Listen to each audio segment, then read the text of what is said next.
One of the challenges you have with a sequel is you have to remind the audience of certain aspects of the story, particularly if you're picking up where the other film left off.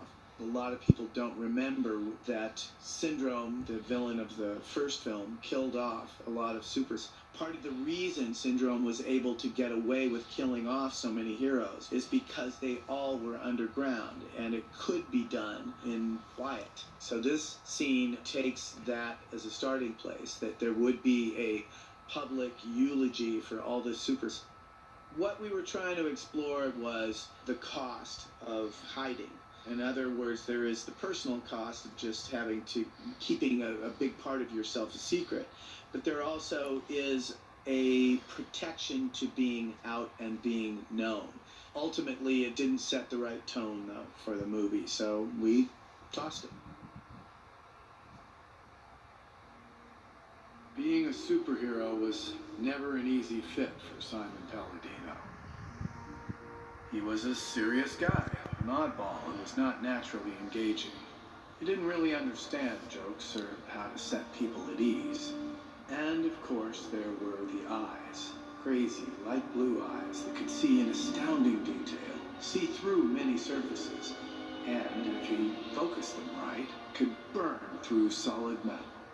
Add these unsettling eyes to a less than ingratiating personality, and you have an outcast. Although he tried to hide his powers, a few of us had heard about them and approached him, had to talk him into becoming a superhero. Look, Laser Eyes, the only way you'll ever fit in is to do what we do. Make what's odd about you an asset. Announce your weirdness with a cool name and an outfit, and wear them proudly. I myself came up with the name Gazerbeam. He didn't like it. Wanted something more sober. Viewpoint he liked, he'd say. How about Viewpoint? Terrible, we told him. Sounds like a TV show nobody watches. But he liked the fact that we were interested in him, giving him names and arguing about them. We had a club, the first club that wanted him to join, and he accepted. All of it. Us, the outfit, the name Gazerbeam, even came to say it with a strange pride. In time, he became a first-class crime fighter, and for a while, he fit in. We all did.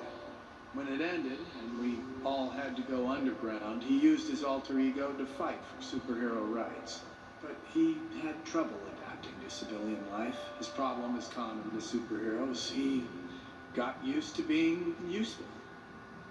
He needed to be useful.